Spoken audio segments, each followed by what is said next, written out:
ऐसे महानायक जिनकी जन्म जयंती है, सबसे पहले तो मैं हरियाणा प्रदेशवासियों को, देशवासियों को डॉक्टर भीमराव अंबेडकर जी के जन्म जयंती की बहुत बहुत बधाई, शुभकामनाएं देता हूं। उन्हीं के कारण ही आज एक ऐसा पवित्र संविधान जो भारत को दिया है, उनके कारण ही आज हम सब इस खुली हवा में सांस ले रहे हैं।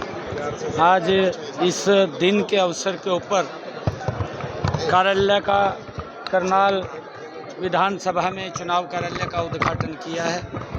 मैं करनाल के सभी नागरिकों को, सभी जनमानस को, सभी लोगों को मैं आज बधाई भी देता हूं और अपील भी करता हूं कि आदरणीय नरेंद्र मोदी जी और मनोहर लाल जी ने पिछले जो 10 वर्षों, 9.5 वर्षों के अंदर जो ज़बरदस्त काम किए हैं, जो योजनाएं एक योजनाबद्ध तरीके से गरीब व्यक्ति तक पहुंची हैं, लोगों के जीवन को सरल करने का काम किया है। आज मैं देखता हूं कि हमारा जो ये रोड दिल्ली से लेकर के अमृतसर तक ये रोड था, ये आदरणीय अटल बिहारी वाजपेयी जी की परिकल्पना थी। 4 लाइनिंग की उन्होंने शुरू किया था, परंतु कांग्रेस के समय में आकर के ये दम तोड़ गया था और इसके ऊपर काम रुक गया था। लोगों को बड़ी परेशानियाँ हो रही थी। नरेंद्र मोदी जी ने आकर के इसके ऊपर बड़ी गति से शुरू किया और आज ये रोड आप लोग देख रहे हैं कि दिल्ली से लेकर के अमृतसर तक एक एक्सप्रेस वे बनाने का काम इन्हीं 10 वर्षों के अंदर ये नरेंद्र मोदी की सरकार ने किया है। ये यहाँ नहीं, पूरे देश के अंदर रोड्स का एक जाल बिछाने का काम किया है।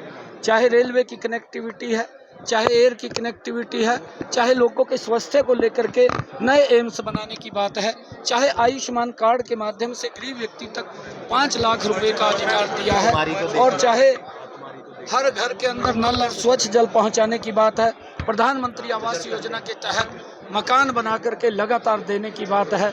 चाहे प्रधानमंत्री जो किसान सम्मान निधि है, तो किसानों को 6,000 रुपये साल में पहुंचाने की बात है। चाहे 11 - 11.5 करोड़ घरों में शौचालय बना करके इज्जत घर देने की बात है, और चाहे बीमा पॉलिसीज़ के माध्यम से लोगों को सुरक्षित करने की बात है। तमाम ऐसे विषय हैं, लगातार लोगों तक जो लाभ पहुंच रहा है। देश की समस्याओं का भी लगातार इन 10 वर्षों के अंदर समाधान किया है। चाहे वो धारा 370 है, चाहे वो नॉर्थ ईस्ट के अंदर बोडो का मामला था, लगातार इन समस्याओं का समाधान करके देश को विकास की एक नई दिशा, एक नई दशा देने का काम इन 10 वर्षों। 2019 का संकल्प पत्र था, उस संकल्प पत्र को भी हूबहू लोगों तक पहुंचाने का, उसको उतारने का काम किया है। और उससे आगे भी बढ़ करके जो संकल्प पत्र में बातें नहीं थी, नरेंद्र मोदी जी ने उनको भी देश के लोगों को उसका लाभ पहुंचाने का काम किया है। और कांग्रेस का जो संकल्प पत्र रहा है, उनका अगर आप लोग 2014 के अंदर उन्होंने जो 2009 में चुनाव था, उस चुनाव के अंदर जो संकल्प पत्र उतारा था, उस संकल्प पत्र में उन्होंने कितने वायदे पूरे किए थे, वो भी आप लोगों को देश को बताने की आवश्यकता है। परंतु नरेंद्र मोदी जी ने जो कहा है उनको पूरा किया है, जो नहीं भी कहा है वो भी लोगों तक लाभ पहुंचाने का काम किया है। मैं क्योंकि जो ये संकल्प पत्र आया है, इसकी पूरी प्रशंसा भी करता हूं, और ये लोगों की अपेक्षाओं के ऊपर, चाहे वो किसान है, चाहे महिला है, चाहे युवा है और चाहे गरीब व्यक्ति है, हर वर्ग के ऊपर ये फोकस और युवाओं को आगे बढ़ाने वाला, गरीब व्यक्ति को मजबूत करने वाला, किसान को खुशहाल करने वाला, महिला को सशक्त करने वाला ये संकल्प पत्र है। ये जो मैनिफेस्टो आया है, ये इस देश के विकास के अंदर एक नई ऊर्जा, नई गति विकास की देने का काम करेगा। प्रधानमंत्री नरेंद्र मोदी भी देखिए, ये करनाल के लोग को तय करेंगे और ये 4 जून को हम बताएंगे। मोदी जी की रैली संकल्प पत्र घोषित किया। देखिए, कांग्रेस अभी बोल रही है, अभी सुबह शाम बैठकों में लगी हुई है।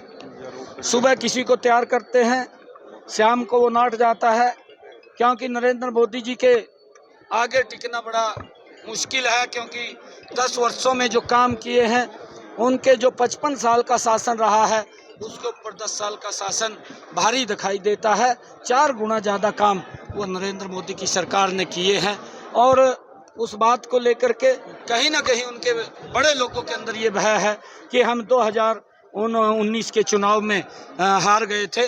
कहीं अब की बार भी हमें हार का मुंह देखना न पड़ा। वो इधर उधर अभी उसके ऊपर मंथन उनका चल रहा है, किसको मैदान में उतारे, बीजेपी का किसको जो नहीं। संकल्प पत्र याद क्या कहेंगे? घोषणा पत्र जो किसान को सबसे ऊपर लिया गया है, क्या कहेंगे?